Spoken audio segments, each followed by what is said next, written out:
Ah, OK, fertig. Ah non, euh, En c'est bon. français. En français, oui.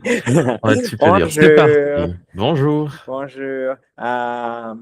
Merci pour cette opportunité de parler avec vous dehors de l'école. Et Moi, ravi. pouvez-vous vous présenter et expliquer votre métier d'interprète, s'il vous plaît? Bien sûr. Ben, bonjour, je m'appelle Juan Carlos Solis Rivera.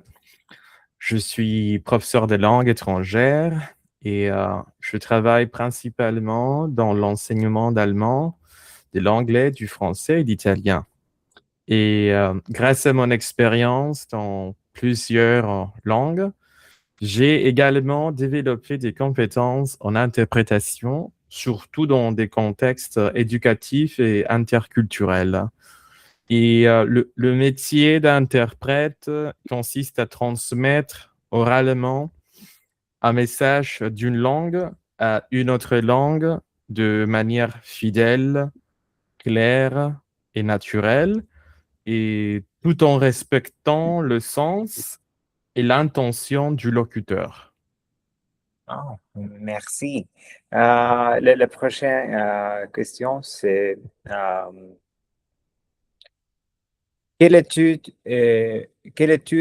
formation avez-vous suivi pour devenir interprète? Ben, j'ai suivi une formation en langue étrangère Mhm. et plus précisément dans l'enseignement de l'anglais. C'est-à-dire mon diplôme, littéralement, dit enseignant et bah, en espagnol on l'appelle licenciatura, c'est un diplôme en enseignement de l'anglais. En espagnol, Mhm. c'est enseñanza de la lengua inglesa. Et, mais aussi, j'ai suivi des études et en linguistique appliquée. Mhm. Et en plus de mes études universitaires, j'ai acquis beaucoup d'expériences pratiques grâce à l'enseignement des langues et au contact quotidien avec des étudiants de différents niveaux et contextes culturels. Et, euh, et aussi, bah, mais évidemment, je continue à me former de manière autonome et en travaillant la compréhension orale, la traduction et les techniques de communication interculturelle. D'accord. Où avez-vous fait votre étude comme interprète? Ben, mes études en tant qu'enseignant et de l'anglais, je les ai suivies à l'université ici, Mhm. Wadi, à Yucatan, et c'est l'Université autonome de Yucatan. Mhm. OK.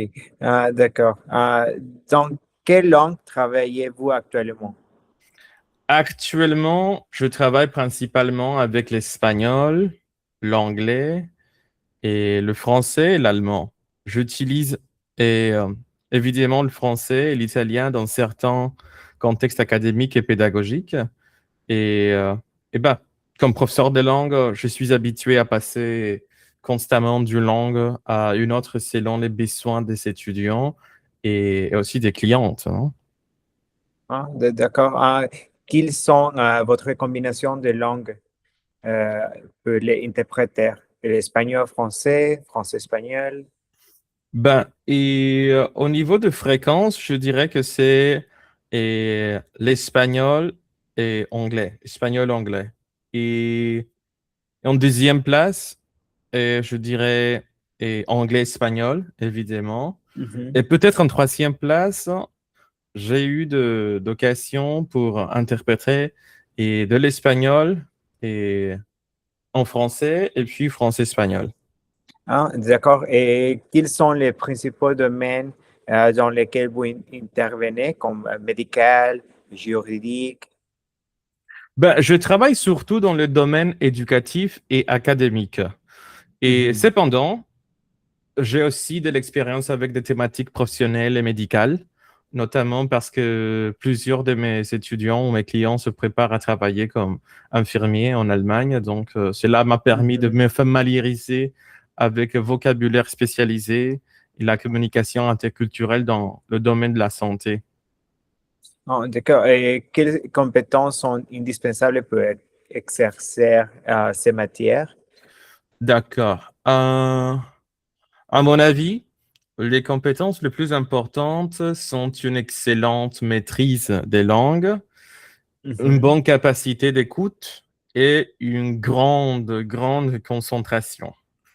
Il faut Oh. aussi être capable de réagir rapidement, Mhm. de pouvoir gérer le stress et comprendre les différences culturelles Mhm. entre les interlocuteurs, parce que la précision et la neutralité sont également essentielles. Ah, d'accord. Et comment vous préparez-vous avant une mission d'interprétation? Avant une mission, j'essaie toujours de me renseigner sur le sujet Mhm. et le contexte et surtout le vocabulaire spécialisé qui pourrait être utilisé. Et je prépare par exemple une liste de termes techniques et je révise les concepts importants dans les différentes langues avec lesquelles je vais travailler. Oh, merci. Quels sont les débouchés professionnels pour les interprètes aujourd'hui? Aujourd'hui, les interprètes peuvent travailler dans de nombreux domaines, par Mhm. exemple les conférences internationales et les organisations gouvernementales, les hôpitaux, les entreprises Mhm. multinationales ou encore même l'éducation. Avec la mondialisation ou globalisation et les réunions en ligne, il y a aussi de plus en plus d'opportunités d'interprétation à distance, Mhm. les Ok. téléconférences et tout ça, ouais. Merci. Selon vous, quelle est la finalité ou l'importance du travail d'un interprète? Hum, Je pense que le travail d'un interprète est très important parce qu'il facilite la communication entre des personnes qui ne parlent pas la même langue. L'interprète ne traduit pas seulement des mots, il aide aussi à éviter les quiproquos, les malentendus culturels et à créer des relations plus efficaces et respectueuses entre les personnes. Quel type d'interprétation est-ce que vous aimez? Comme la consécutive, la simultanéenne? Ben, dans mon cas, la plupart d'expériences que j'ai réussi à avoir, c'est surtout dans les domaines de l'interprétation et consécutive. Mhm. Parce que pour l'interprétation simultanée, il faut avoir tout l'équipement et ben, tous les objets nécessaires. Par exemple, une salle, des microphones, des écouteurs. C'est, et, c'est plus cher et plus compliqué d'avoir, non? Mhm. Et donc, dans mon cas, je dirais que j'ai eu plutôt de l'expérience en interprétation consécutive. Et lequel je préfère personnellement, je pense que je trouve l'interprétation et simultanée plus intéressant et même, je dirais, drôle. Et, Mhm. et aussi, et en plus parce que c'est mieux payé, non? Oui. Et habituellement, tu travailles et une séance peut durer par exemple une heure et demie, 2 heures, mais on travaille en couple, donc on traduit on interprète pour 10 minutes, 15 minutes, et puis on fait une pause et l'autre personne va mettre en place.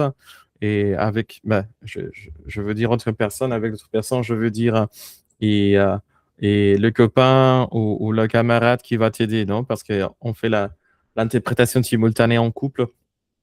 Mhm. Et, euh, je sais pas, je me sens plutôt concentré et quand il s'agit de l'interprétation simultanée, c'est pourquoi je pense que personnellement, je la préfère, même si la plupart de mon expérience, c'était en fait dans l'interprétation et consécutive. Très intéressant.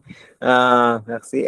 Et finalement, euh, quel conseil donneriez-vous à un étudiant qui souhaite devenir interprète? Ben, je lui conseillerais d'abord de développer une très bonne maîtrise de ses langues de travail et surtout la compréhension orale. Et je pense aussi qu'il est important de pratiquer régulièrement, d'écouter des contenus authentiques et de s'intéresser aux cultures associées aux langues. Euh, Finalement, il faut être patient, il faut être curieux, parce que c'est un métier qui demande un apprentissage constant. Merci. Pas de quoi?